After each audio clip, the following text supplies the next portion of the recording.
Hey guys, Jake here, and about a year ago, I made a video about Forza Motorsport 4 on the PC via emulation, and with the recent news of over 70 new backwards compatible titles on Xbox One and the series consoles, there were, of course, no Forza or Project Gotham racing games in there. They actually are discontinuing the program completely now. I said in my video last year that they really weren't doing anything for the program, but they might bring it back, and it turns out they did bring it back, but just for one big wave, and they're not going to do any more. The only racing game we actually got at all was Ridge Racer 6, which is a fine addition, but many of the games people have been asking for when it comes to racing are not present here. Now, where are they present? The PC, of course. Being an open platform, you can pretty much run anything you want, and that includes emulators of your choice. Last year, I talked about Xenia, how Forza Motorsport 4 runs in the emulator, and how to actually get your copy of the game dumped onto your computer. This time around, I want to focus on a franchise that has not been really forgotten, but more so just completely overshadowed by Forza, and that is Microsoft's other racing franchise that was very present on the original Xbox and the 360, Project Gotham Racing. And specifically, I want to talk about PGR 4 today. Not only in my opinion is it the best game in the series, surprisingly enough, it is actually the easiest one to play on PC. You would think PGR 1 or 2 would be easier, but currently, this is the state of PGR 2 as of this recording.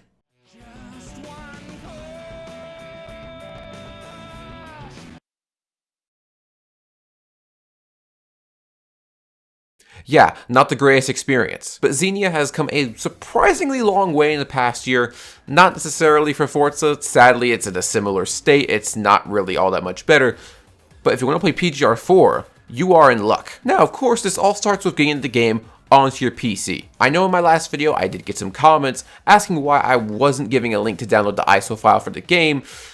I'm not gonna do that, guys. Regardless, if you don't own the game or 360, it's not the hardest thing in the world to find ISO online. And I'm sure many people watching a video like this anyway is gonna know how to search for an ISO anyway. Like, it can be done very, very easily on Google, only takes a few minutes, and they can't really give you viruses unless they end in an exe format. But what I do want to show is how to actually get your legit copy of the game onto your PC. All you need to have intact is your Xbox 360, a copy of PGR 4, and a USB drive. I recommend an 8GB USB drive or larger, and before you put it in your Xbox 360, I recommend just to get all your files off there in case you have anything important that you want to keep. Because the 360 will need to format your USB drive if you want to get the game onto there. Speaking of that, once you boot up your Xbox 360, you're going to want to head all the way to the right of the home screen, press System, go down to Storage, and you will probably see your USB drive come up as unformatted. Again, make sure all your files are off, click on the USB drive, and then click Format. Once the USB drive is formatted, head back to the home screen, put your disk for PGR 4 in, next press X to view the game details, and you should see a button that says Install.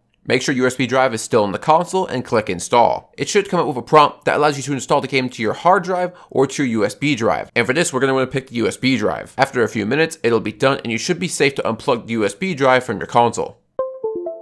The computer you're doing this with has to be running Windows. This can't be done on Mac or Linux just yet. Navigate to your USB drive on your PC and you'll see a folder called Content. You'll see a folder with a bunch of zeros. First, head into there. And inside that folder, you'll see two folders. One that's going to be a few gigabytes and one that is nearly nothing at all. You're going to want to click on the one that's several gigabytes because that's where PGR 4 is actually stored. You'll see one more folder, go into there, and then you'll see another folder with a very long name with just a bunch of jumbled letters and numbers along with a file of pretty much nothing, but it's actually pretty important to this process and it's going to have the same name as the folder. If you look inside that folder, you'll actually see a bunch of data files for the game, but it can't be read by anything, so we'll need to convert it to an ISO. You're going to want to download the program called Guide to ISO, and I'll have the link down to this in the description. Once you download this, it's going to be a RAR file, so you're going to open this up, take the guide to ISO.exe, and extract it somewhere else. If you can't open the RAR file, you're going to need 7-zip installed on your PC, which I'll also have linked down in the description below. Once guide to ISO is open, you're going to want to click on the Add button. That file that had all the jumbled up letters and numbers that we saw earlier with the folder of the same name,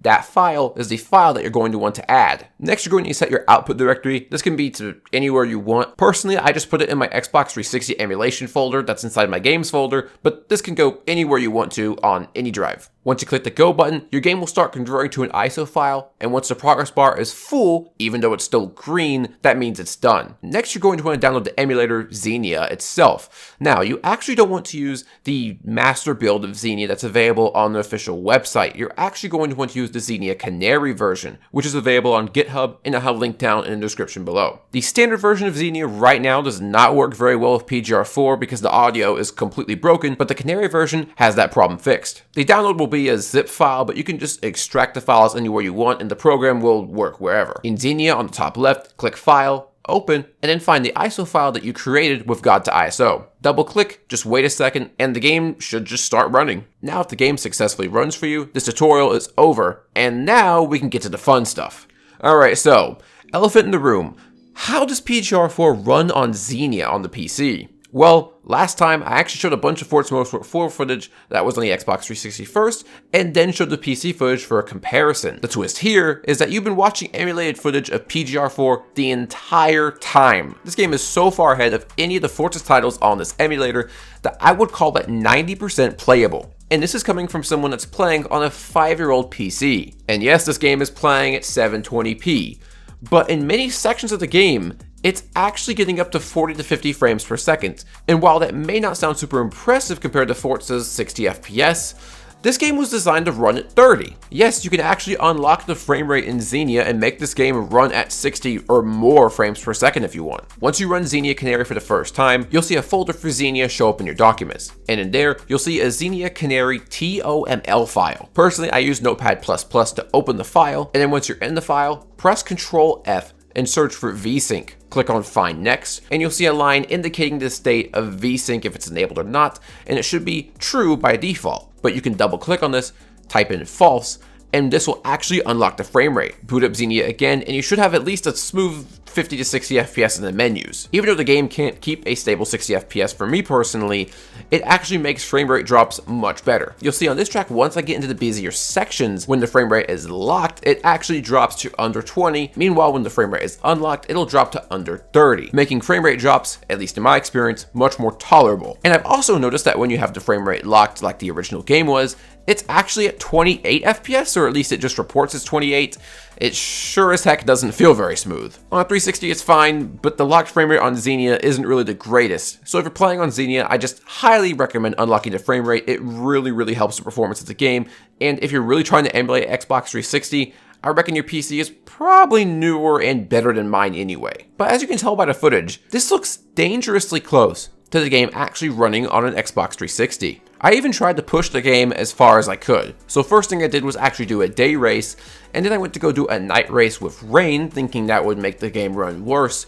But it turns out it actually ran better on some of the tracks in night and rain than versus day, but I think it's really on a per track basis. My initial assumption was that night would make the game run worse because that seems to happen in a lot of emulated racing games, such as George v Paris on Gran Turismo 4 for example, but it turns out PGR4 doesn't break a sweat. And really where the performance does dip is when you have a full grid of cars in a custom lobby. And even with a full grid of 8 cars on the second to highest class in the game still felt playable. The only time where the frame rate was dipping a lot is when I would actually look back to see all the cars behind me, and then it dipped. But if you remember my video about Forza Motorsport 4, there was a ton of graphical bugs, such as the skybox not being present in most of the tracks, and all the issues in the menus. But I've noticed with PGR4, when there's a graphical issue, it's usually with something very tiny. There's nothing major going on. However, one issue I have noticed that is really strange in my opinion is this audio lag. I'll do something in the game,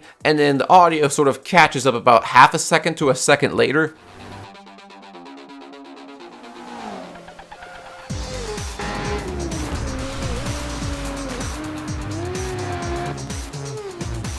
And even then, it may seem bad, but the game is still surprisingly playable. I saw someone in a Discord server I'm in playing PGR4, hitting one of the bikers against a wall with a car, and I was like, wait a minute, was that drop right there you trying to play it on Xenia, or was it the video just buffering out on my phone? Turns out, he was actually trying to play it on Xenia, and I was really skeptical at first until I tried the Canary build, and honestly, I was just shocked. I've been messing with it a lot the past few days, and that's why I decided to make this video, because I've just been very impressed. PGR4 is a game I'm pretty much almost certain we'll never see in an official form again, so this is a nice way to be able to play it on newer hardware. I mean, it's not just nice, it's better in some ways with the unlocked frame rate, and for me, being able to use my my Xbox Series controller, which I still heavily prefer over the Xbox 360 controller. That is just my opinion, don't at me. And even with the audio lag and the unstable frame rate at times, in some ways, I prefer playing it on here to the actual 360, and that is not something I could say for Forza Motorsport 4 at all. My video about Forza Motorsport 4 was more so just a progress report than anything else. PGR 4 on Xenia is something that is actually playable. The only thing missing really is any sort of multiplayer features, which are just not supported by Xenia at the time due to lack of profile and Xbox Live emulation. If you try this out,